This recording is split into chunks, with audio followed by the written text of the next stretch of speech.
Bonjour à tous et ravi de vous retrouver pour ce nouveau podcast, ma première fois.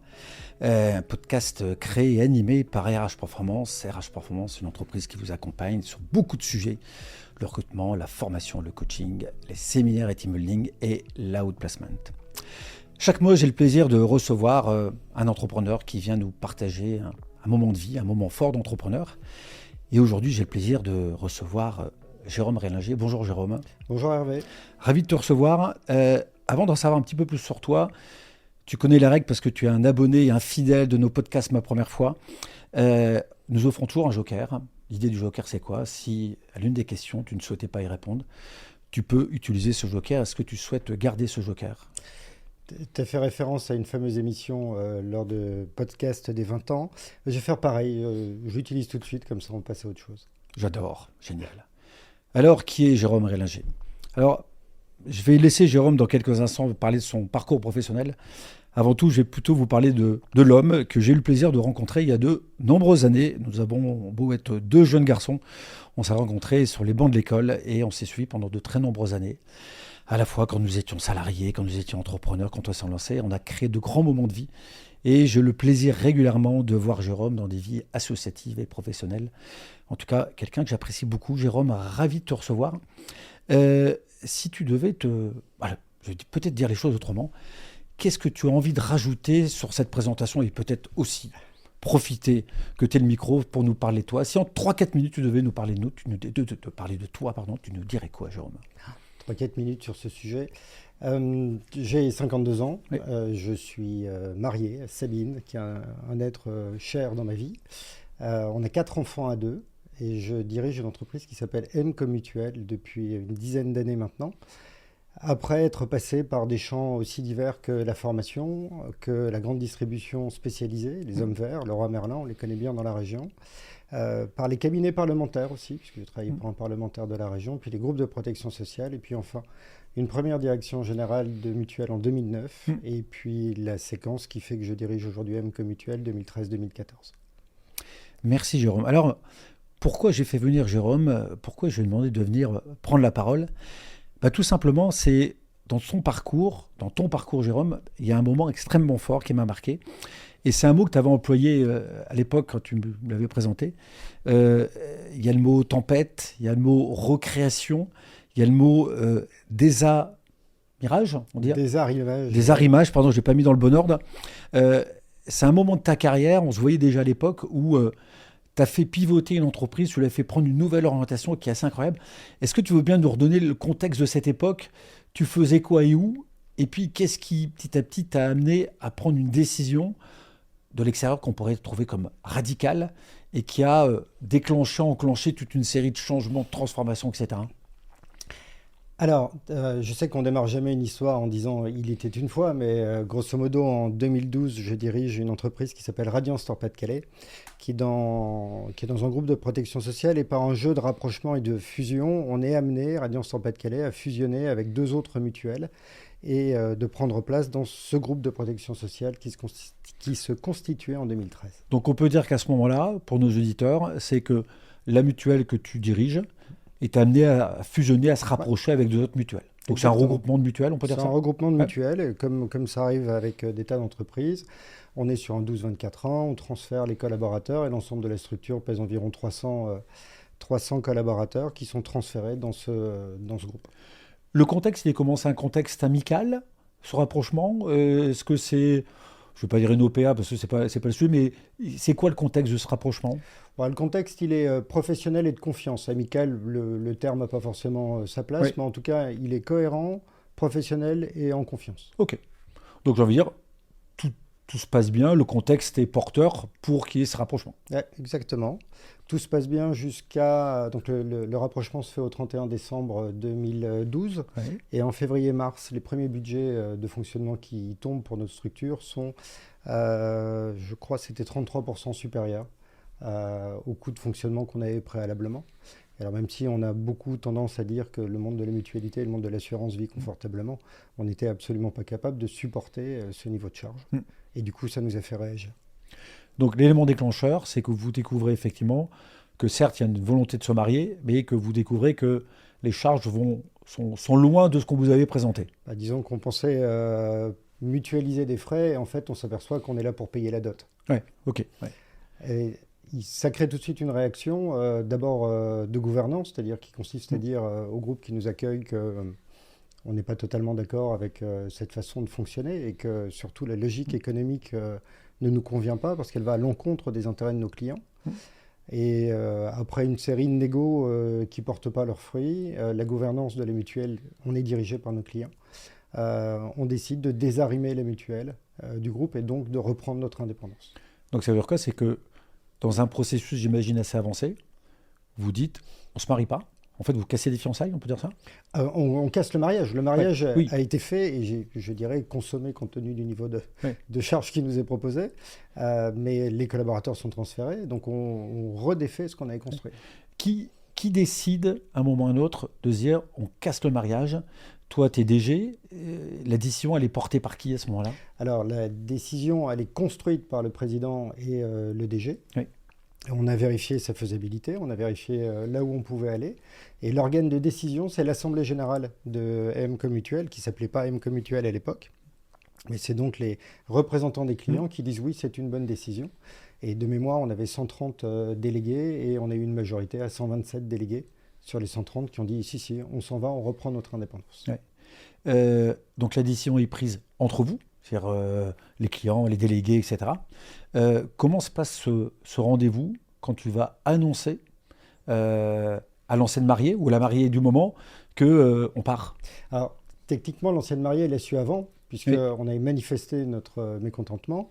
On avait évoqué ce sujet de sortie et le monde de l'assurance est un monde qui est extrêmement régulé. Et donc le régulateur, la CPR en l'occurrence, avait été mis dans la boucle et évidemment chacune des parties avait eu l'occasion de s'exprimer. C'est à ce point vrai qu'à notre Assemblée générale, le directeur général adjoint du groupe en question était présent à l'Assemblée générale avec une prise de parole à sa convenance pour faire valoir son point de vue. Oui. Donc dès le début, ils l'ont su et c'est très vite parti, à partir du moment où la décision a été prise, c'est très vite parti en guérilla juridique. Ouais. Donc ils l'apprennent, c'est officialisé. Ouais. Et qu'est-ce qui se passe quand on est capitaine d'un bateau qui est en train de quitter le vaisseau amiral? On a quoi comme sensation quand on est DG de ça? C'est, je veux dire, moi, les mots qui me viennent, incertitude, inconnu, peur, liberté, je ne sais pas, il y a quoi tout ça? Il y a d'abord un immense sens de la responsabilité. Ça, c'est le premier truc. Il s'agissait de ne pas faire n'importe quoi.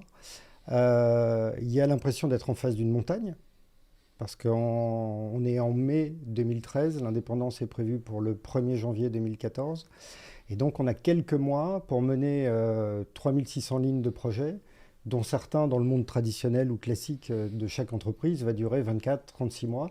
Nous, on aura 8-9 mois pour les mener à bien. On dort bien? J'ai eu des séances où j'ai mieux dormi. C'est joliment dit. Parce qu'en fait, dans cette séquence, on a à la fois des décisions opérationnelles à prendre en permanence. C'est des décisions qu'on prend parce qu'à l'époque, on n'a pas de locaux.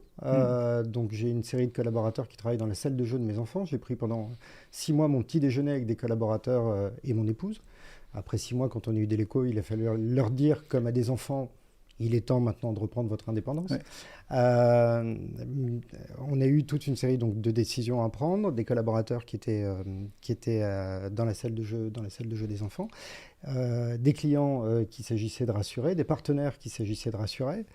On est dans des séquences où on n'a pas encore accès à nos fonds parce qu'il y a des délégations de signature qui ne sont pas activées, donc il faut trouver des fournisseurs qui acceptent de travailler avec nous sans pouvoir être payés tout de suite, avec des engagements. Donc ça, là, tout à l'heure, tu me posais la question de est-ce qu'il y a des relations amicales et je te répondais il y a des relations de confiance.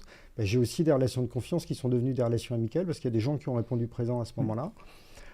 Et puis, ouais, un sens de la responsabilité. Et le tout, matinée, des recommandés que les avocats s'envoient, ou un matin, je reçois quand même un courrier qui nous dit qu'on va réclamer 50 millions d'euros d'indemnité à la mutuelle et que ma responsabilité sera engagée à titre perso si jamais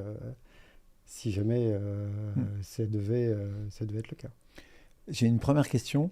Quand tu fais venir des collaborateurs chez toi, dans ta salle de jeu ou ton garage, etc., il y a un côté Steve Jobs qui crée Apple. On en est peut-être un petit peu loin.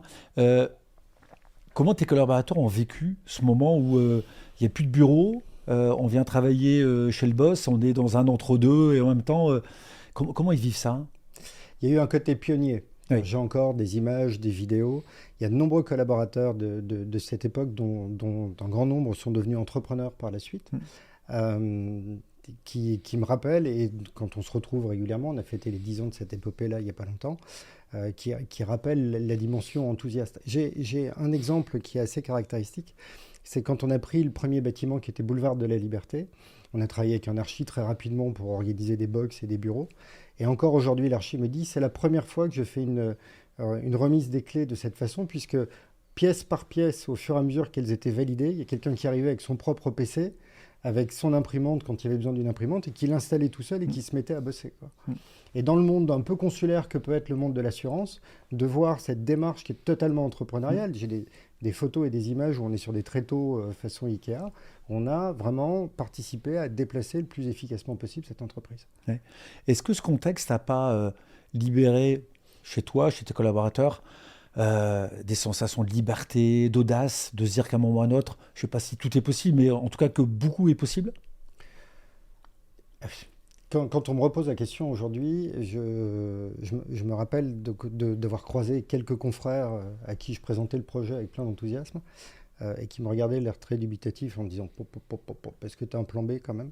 Alors évidemment, on avait des plans B si ça ne se passait pas bien, mais je pense que la vraie caractéristique en termes d'enthousiasme, c'est il y a une phrase qui dit, je pense qu'ils l'ont fait parce qu'ils ne savaient pas que ce n'était pas possible de le faire. Et je pense que c'est vraiment le truc qui nous animait. Il y avait d'abord une volonté de reprendre de l'indépendance et de construire une structure qui soit la plus agile possible au service de nos clients. Et je reviens sur les équipes. Est-ce que tu as eu beaucoup de départs parmi les équipes que tu avais au démarrage? Est-ce que la grande majorité ont suivi et pourquoi s'ils ont suivi? On a fait un truc absolument génial et c'est le groupe qui a eu la bonne idée pour le coup, qui nous a proposé ça. C'est qu'en fait, c'était un transfert de contrat de travail, donc un 12-24, qui avait eu lieu dans un sens fin 2012 et qui devait avoir lieu dans l'autre sens début 2013 ou en tout cas début 2014. Et le groupe a proposé, plutôt que de le refaire de manière automatique, je pense qu'au fond d'eux, ils se disaient que le projet allait faire peur aux gens et qu'ils ne viendraient pas, d'organiser des séances d'information au sein du groupe pour présenter le projet et de baser ces 12-24 sur la base du volontariat. Et ben, on a eu plus de candidats que de besoins. Génial. Comment tu l'expliques? Je crois qu'il y avait une dimension vent de fraîcheur dans le contexte. Il y a des gens qui ont fait des choix et certaines sont parties à la retraite pas plus tard qu'il y a un mois. Parce que finalement, porter un projet comme ça quand tu as 40 piges, c'est enthousiasmant, il y a plein de responsabilités, mais ça n'a pas le même coût quand tu le fais à 50 ou à 53 ou à 54 ans. Parce que quelqu'un qui est salarié d'un grand groupe de protection sociale, entre guillemets en situation un peu assis, de venir et de suivre une bande de luberlus qui leur dit, écoutez, nous, on va refaire le monde de l'assurance et on est bien décidé à le faire sur un terreau qui est celui de l'agilité, de suivre, c'était canon. Donc je pense que le projet a beaucoup porté. Peut-être que la manière de le vendre a aussi a eu un impact positif, en tout cas, sur les équipes. Et puis qu'il y a plein de gens qui ont vu aussi une source d'opportunité pour eux. C'est-à-dire qu'on était plus petits, donc on faisait plus de choses, on était moins spécialisés, on était plus à 360. Et c'est aussi des expériences professionnelles que les gens sont venus chercher. Ouais. Vu de l'extérieur, je me demande si, quelque part, ce désaccord sur le budget, est-ce que ça n'a pas été justement l'occasion de recréer une entreprise, recréer un nouveau projet, lui donner une autre vision, amener autre chose? Enfin, toi, j'ai l'impression que c'est un élément déclencheur qui t'a permis à toi, et pas tout seul, de quelque part créer une entreprise, dans un contexte effectivement d'appartenance à un groupe, mais il n'y a pas ça derrière? Ah si, dans le sens où une fois que la rupture a été consommée, et la base de la rupture, c'est ce fameux budget, on a eu l'occasion finalement, dans ce désarrimage, d'abord de déplacer l'entreprise, puis de la rationaliser et enfin de la transformer. Et de la transformer avec une vision qui nous est chère, qui est celle, je te parlais de mes expériences professionnelles passées. Quand je suis passé chez Leroy Merlin, j'ai appris un truc, c'était il y a très longtemps, mais on entendait déjà parler du client et du client. Et je crois que dans les métiers de l'assurance, on a trop souvent tendance à l'oublier. Et donc, on a mis un focus, un projecteur sur le service à nos clients. Vous avez pu peut-être cranter encore plus et la satisfaction de nos clients. Ouais. Est-ce que ce projet, il vient pas nourrir une envie d'entrepreneur que tu as au fond de toi? C'est des sujets dont on a parlé. Je ne sais pas si on peut, Bien sûr. on peut les partager. Je crois que je me suis souvent rêvé entrepreneur. Et je pense foncièrement que je suis un très bon intrapreneur. Je ne sais plus si le terme est encore à la mode ou pas, mais Tu peux. j'aime profondément transformer des organisations et j'aime profondément transformer des organisations en les décalant par rapport à l'image qu'on peut en avoir habituellement. Le monde de l'assurance et le monde de la mutualité n'est pas le monde qui, sur le papier, peut être le plus sexy possible. Pourtant, tu peux m'inviter un mercredi soir, je peux te parler avec une passion incroyable de l'assurance santé, parce que je pense que c'est quelque chose qui permet aux gens d'accéder aux soins, et donc on a une grande responsabilité là-dessus. Et par contre, là où ça m'a vraiment nourri, c'est sur la capacité d'influer sur l'endroit où on emmène le bateau MCO Mutuel. Alors, je ne sais pas si un entrepreneur sait ça, parce que quand on pose la question aux entrepreneurs, et j'ai souvent posé cette question-là, c'est qu'est-ce qui motive votre mouvement, qu'est-ce qui vous motive à créer. Et souvent, ils me répondent, mais en fait, on ne réfléchit pas, on réfléchit pas, on le vit. Avec ses tripes. C'est les tripes. Et c'est si je ne le fais pas, je vais mourir. C'est d'ailleurs des choses que les artistes disent aussi. C'est si je ne crée pas, je vais mourir. Moi, j'ai eu le sentiment face à ce moment-là, il y a des moments de vie, que si je ne le faisais pas, je ne sais pas si j'allais mourir, mais en tout cas, c'était dans mes tripes qui me disaient fais-le et transforme cette entreprise. Donc peut-être qu'en ça, j'ai été entrepreneur, ou je suis entrepreneur.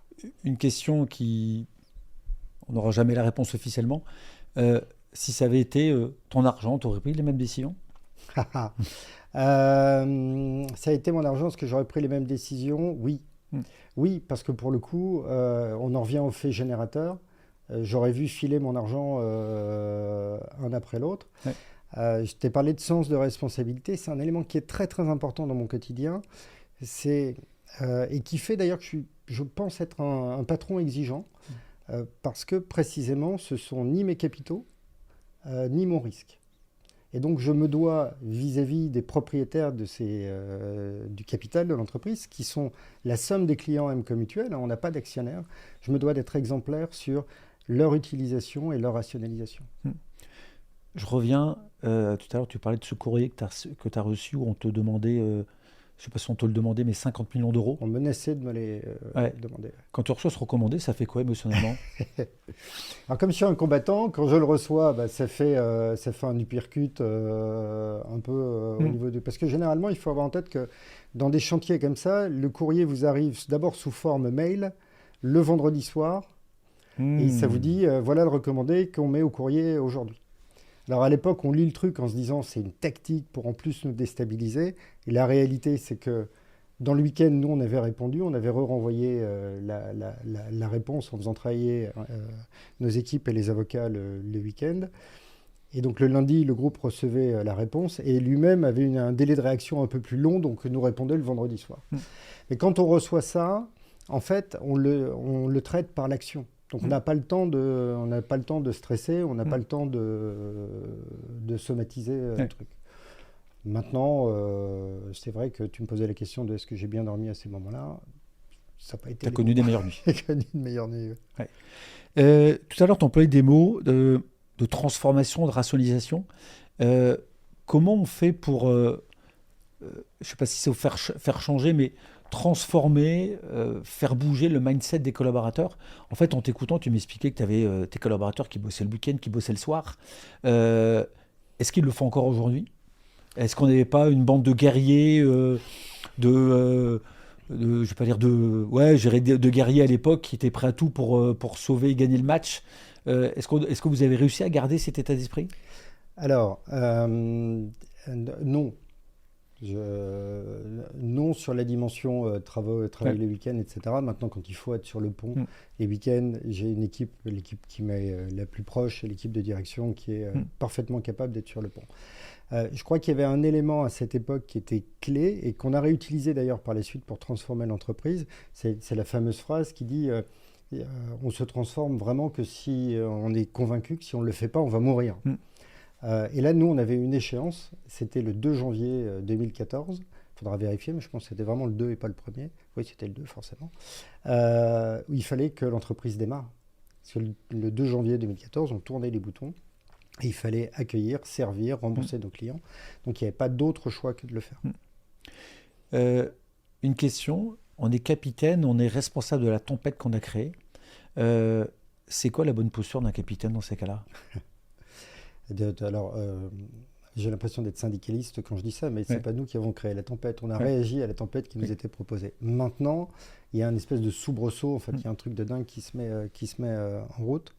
Euh, je ne sais pas quelle est la bonne posture. En tout cas, moi, c'est la posture que j'ai eue. En tout cas, celle que tu as eue Ouais, et qui a priori fonctionnait. que j'ai eue à cette époque, qui était celle d'un fonctionnement en bande, Mm. parce que c'est ce qu'on devient. C'est-à-dire, quand Mm. on passe autant de temps ensemble, on est une bande.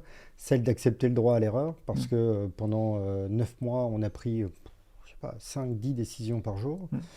Et donc, on a pris des super bonnes décisions, et puis on a pris de très mauvaises décisions. Mais que finalement, les seuls qui nous aient vraiment posé difficulté, c'est les quelques décisions qu'on n'a pas prises. C'est-à-dire Intéressant. les petits dossiers au fil de l'eau, les petits trucs, etc., où on sent, je ne sais pas si ça t'est arrivé dans ta vie, on sent qu'on n'a pas envie de le traiter, etc. C'est les seuls trucs qui nous aient pété au visage. Donc voilà, la bande, le droit à l'erreur, la capacité à fêter, et puis l'action. Donc, ce que j'entends, c'est la cohésion d'équipe. Ouais. J'entends un processus de décision Ouais. à clarifier, Ouais, une capacité de décider. capacité. Et puis, j'entends derrière aussi euh, une mise en action, déployer, mettre du oui. rythme. Oui.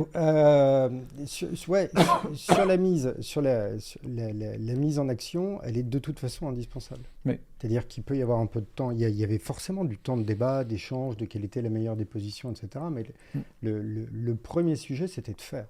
Oui. Et d'ailleurs, tu me disais qu'est-ce qu'on a gardé dans l'ADN. Ce qui reste aujourd'hui dans l'ADN de MCO Mutuel de cette période-là, c'est on est des faiseurs.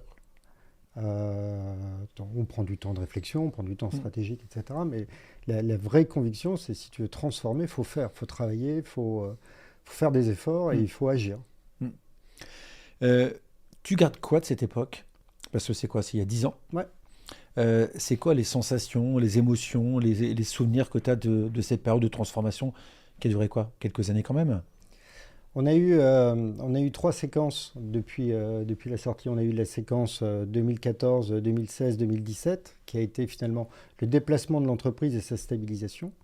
On a une deuxième séquence qui est 2017-2019, qui est celle de la rationalisation de l'entreprise. Puis 2019 à nos jours, qui est celle de la digitalisation. Et puis le label B Corp et le label Great Place to Work. Ce que je garde de cette période, en fait, c'est le mouvement. J'ai du mal à te dire, voilà à quel moment j'ai considéré qu'on était arrivé à quelque chose. Et c'est d'ailleurs une difficulté chez moi. C'est si on me dit, tiens, mais tu veux emmener où le bateau? J'ai moins de réponses que si tu me poses la question, tu veux l'emmener comment? Et l'amener comment, c'est-à-dire la façon d'avancer qui m'importe le plus. Ton histoire, moi, elle me fait beaucoup penser à cette période Covid et après, c'est comment diriger face à l'incertitude. Est-ce que là-dessus, tu as quelques conseils à nous donner? Parce que je trouve que tu as créé une incertitude, certes bordée, certes un minimum cadré, mais en tout cas, tu as créé un moment d'incertitude forte qui a permis de créer un nouveau projet d'entreprise. Est-ce que tu aurais quelques conseils à nous donner là-dedans, qui sont les tiens de conseils C'est ce qu'on a, oui, c'est plutôt de l'expérience ou un témoignage qu'une certitude. Décider, accepter de décider et d'accepter de décider de temps en temps sur des éléments, avec des infos parcellaires. Accepter de se tromper, accepter d'abandonner un projet, puis accepter un truc. C'est accepter de dire on fait les choses parce que je le sens comme ça. Et si moi je pense dans mon fonctionnement extrêmement intuitif. Et donc comme beaucoup de gens intuitifs, j'ai autour de moi des gens qui sont très cartésiens.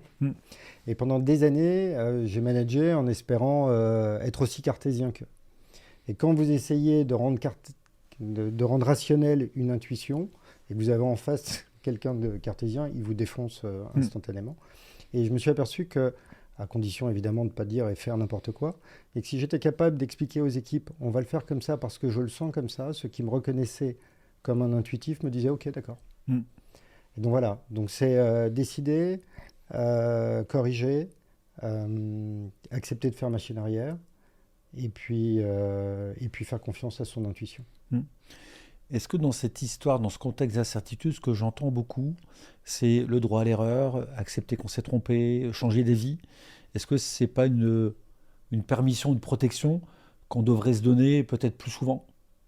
D'accepter que c'est imparfait, d'accepter qu'on peut se tromper, jusqu'où on accepte de se tromper, je ne sais pas. Tu en penses quoi? La limite de jusqu'où on accepte de se tromper, elle est à peu près claire, c'est dès que ça a un impact sur le client. Ok. Si l'impact sur le client est un impact négatif et qui nous fait prendre le risque de perdre un client qui soit individuel ou une entreprise, pour moi, c'est la limite absolue à ne pas franchir. Tout ce qui va permettre d'aider ou de le servir mieux est légitime. Après, le droit à l'erreur, il est clé dans nos organisations. C'est-à-dire que nous, on est petits, hein, on est 200 collaborateurs maintenant. Et donc, j'ai plein de gens qui font plein de choses. Et comme tous les gens qui font des choses, ils peuvent réussir ou ils peuvent se tromper.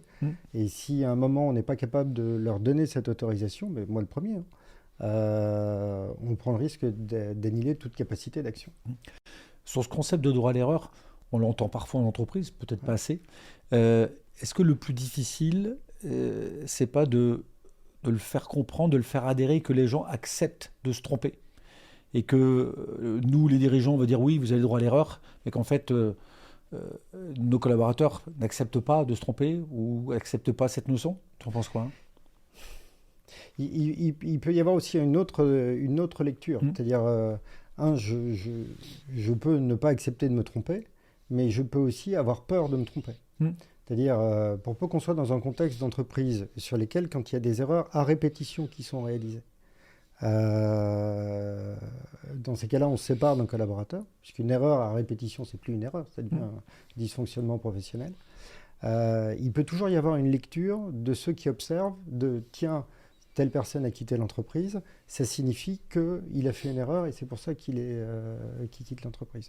Donc nous, on passe, quand je dis on, c'est l'équipe managériale, on passe beaucoup de temps à expliquer les raisons pour lesquelles certains collaborateurs s'en vont et surtout de démystifier le fait que non, il ne s'en va pas parce qu'il a fait une erreur, il s'en va parce qu'il a fait une erreur à répétition. Et que le droit à l'erreur, encore une fois, est quelque chose de clé, mais pour le coup, c'est un combat quotidien.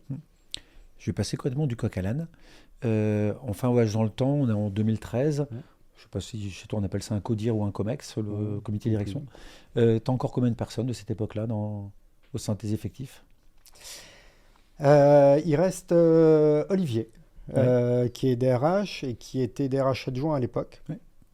Ils sont tous partis.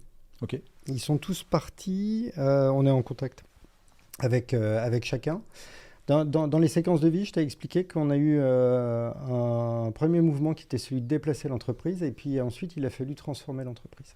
Et au moment de la transformation de l'entreprise, je me suis rendu compte qu'on aura du mal à transformer l'entreprise en s'appuyant exclusivement sur des gens qui n'avaient connu que le monde d'avant. Ça, c'est le premier point. C'est moi mon point de vue. Mais ce qui était surtout intéressant, c'est que l'ensemble des équipiers et des collaborateurs qui avaient construit MCO Mutuel ont pu aussi valoriser l'expérience qu'ils avaient acquise dans cette séquence qu'ils avaient acquise, dans cette séquence de déplacement de l'entreprise. Je pense un des collaborateurs est devenu patron du commerce d'un grand groupe de protection sociale, une autre est directrice générale d'une mutuelle, le troisième a créé sa propre société. Si jamais vous allez à Zuidcote, vous pouvez aller manger à la Grande Marée, c'est l'ancien DSI de MCO Mutuel qui l'a ouvert. Donc il y a beaucoup de gens qui, finalement, forts de cette expérience qui a été très entrepreneuriale, sont allés encore plus loin et sont allés là-dedans. Ça, c'est le premier point. Et puis le deuxième, pour expliquer pourquoi cette transformation, c'est qu'on a fait le choix, parce qu'on l'a écrit, qu'on pensait que la diversité des profils qui rejoignaient MCO Mutuel, qu'ils soient sociaux, socio-professionnels ou d'origine professionnelle, était un élément clé pour transformer l'entreprise. Et donc j'ai beaucoup de gens qui viennent de la grande distribution, qui viennent du monde bancaire, du monde du service, et qui ont rejoint l'entreprise pour permettre sa transformation.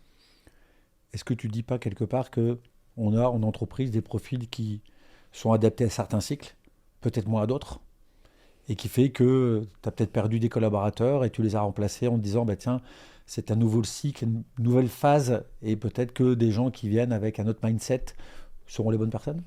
Oui. Ce que je me dis aussi, c'est, je ne sais pas comment ça se passe dans d'autres milieux professionnels, mais je constate que dans celui de l'assurance, si on n'y prend pas garde, on peut mourir de consanguinité.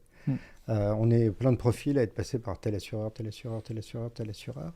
Le côté génial quand vous recevez, quand vous accueillez un collaborateur qui vient dans notre milieu, dans notre secteur, c'est que d'un coup, il vient poser des questions, bousculer le cocotier pour implanter ce qu'il a vu faire et ce qu'il sait faire, et qui offre une phrase magique. C'est toujours quelqu'un qui vous dira jamais c'est pas possible parce qu'on l'a déjà fait, puisque par principe il ne sait pas qu'on l'a déjà fait.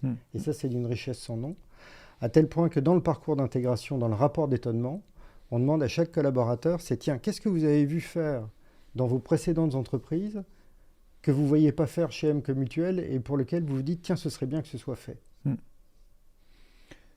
Ce que tu nous dis, c'est que ça vaut le coup, à la fois ça rassure de recruter des gens qui viennent du même secteur, mais ça peut peut-être être un peu pauvre en termes de point de vue, en tout cas ça va être un peu du déjà vu, et que oser aller chercher des gens qui viennent d'autres secteurs, ça vient qu'à notre regard, ça vient avec plus d'audace, c'est ça? Ouais.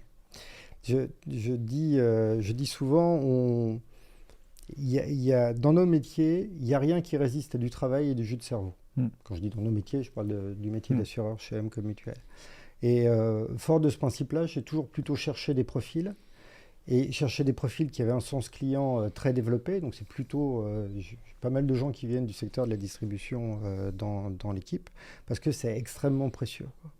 Et donc il faut que les gens soient ouverts d'esprit, sachent faire preuve de capacité d'apprentissage rapide, et donc d'effort de cet apprentissage, et ça porte ses fruits. Évidemment, je pense que si je dirigeais une clinique, je recruterais quand même des médecins diplômés. Ça peut être utile. J'ai une petite question. Si demain tout était possible, si tu pouvais créer une entreprise, reprendre une entreprise, tu reprendrais une entreprise dans quel secteur d'activité? Qui ferait quoi? C'est drôle cette question. Si je pouvais reprendre une entreprise, je pense que je reprendrais une entreprise dans le métier du beau. Je ne sais pas si ça a du sens de dire le métier du beau, mais... Qu'est-ce que ça veut dire pour toi, le métier du beau? Une tannerie de cuir, un fabricant de souliers. Plutôt des produits? Des produits, et des produits plutôt dans associé à un savoir-faire. Associé à un savoir-faire artisanal, des choses comme ça. Qu'est-ce qui te manque pour le faire? D'abord, je suis très bien dans ce que je fais aujourd'hui.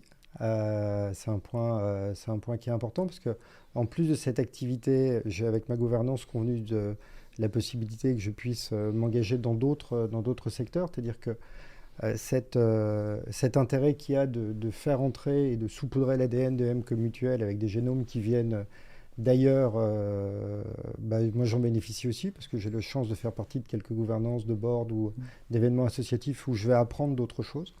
Donc je suis très nourri intellectuellement sur l'ensemble de ces sujets.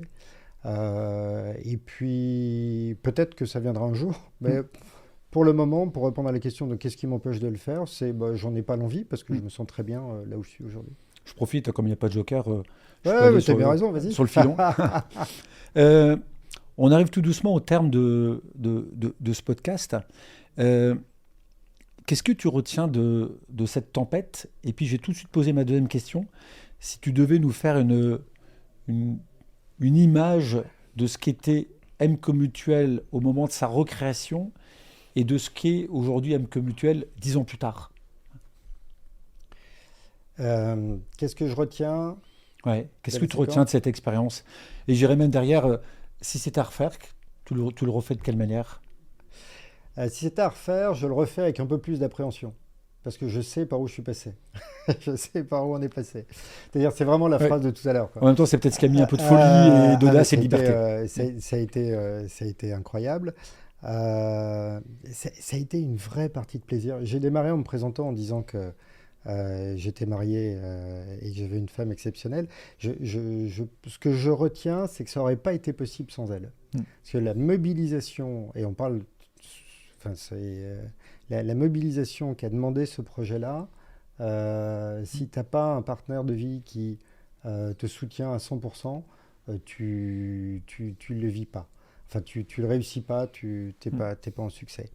Ce que je retiens, c'est ce qu'on se disait tout à l'heure, c'est-à-dire qu'il y a des profils pour un moment, et c'est pas leur faire affront que de considérer que c'est plus le bon profil au bon moment. Peut-être qu'un jour, ça m'arrivera aussi par rapport à la vie de l'entreprise. Et c'est des éléments qui sont clés. Ce qu'était MCO Mutuel quand on a déplacé ce qu'est MCO Mutuel aujourd'hui, quand on l'a déplacé, je pense qu'on était des pirates, mais sur une goélette en bois, et qu'aujourd'hui, on est des corsaires, mais sur un zodiaque rapide. Belle image. J'ai essayé. Ouais, j'ai bien aimé. Et peut-être ce que je retiendrai, c'est votre insouciance du moment. C'est peut-être ça que vous avez réussi à déployer, rationaliser, transformer aussi vite, tu crois pas? Il y a de l'insouciance, il y avait de l'envie, en fait, il y avait une espèce d'envie viscérale. C'est là où on revient au terreau entrepreneurial, c'est-à-dire c'était nos tripes à tous qui parlaient. C'est-à-dire on avait un espèce de sentiment d'injustice et donc un besoin vital immense à mettre en œuvre. Et tout à l'heure, tu me demandais ce que je gardais. Ce que je garde, c'est cette capacité finalement à utiliser la colère, mais une colère saine, ou en tout cas la colère face à une injustice pour continuer à transformer les choses. Ouais. Et je crois que ça reste encore dans l'ADN de MCO Mutuel, c'est-à-dire qu'il y a des fois, il y a des choses où collectivement, on se dit « mais non, mais ça, c'est plus supportable, qu'est-ce qu'on fait pour le changer et transformer ?» Ouais. Et j'aime beaucoup ce mot injustice, puisque c'est cet élément qui a déclenché toute cette énergie, toute cette capacité à se remettre en cause, et comme quoi, en tant que citoyen, en tant que collaborateur, à un moment ou à un autre, quand il y a une injustice, il y a quelque chose qui se met en route, il y a quelque chose de très fort, et on peut faire des parallèles avec ce qui se passe aujourd'hui dans le monde. Jérôme, avant de se quitter, est-ce que tu as envie de rajouter quelque chose? Est-ce qu'il y a un sujet qu'on n'a pas abordé ensemble et que tu aimerais partager auprès de nos millions d'auditeurs? J'étais en train de réfléchir à millions d'auditeurs. Je ne sais pas si j'ai un point en particulier. D'abord, te remercier pour cette invitation et ce témoignage. Moi, ça m'a fait me replonger dans cette époque où c'était une prise de risque qu'on a pris collectivement, c'est-à-dire à la fois la gouvernance de MCO Mutuel et puis l'entreprise, où on a bénéficié du soutien de nos clients. Ça a été un élément aussi important. C'est à la fois notre gouvernance et puis nos clients. Ils sont en haut et en bas dans la relation avec l'entreprise, qui sont toujours présents aujourd'hui. Et si je devais garder, ou en tout cas dire un mot, c'est que c'est notre plus grande fierté, parce que c'est ce qui fait ce que nous sommes et qui fait que nous durons. Merci depuis Jérôme. 120 ans. Pardon.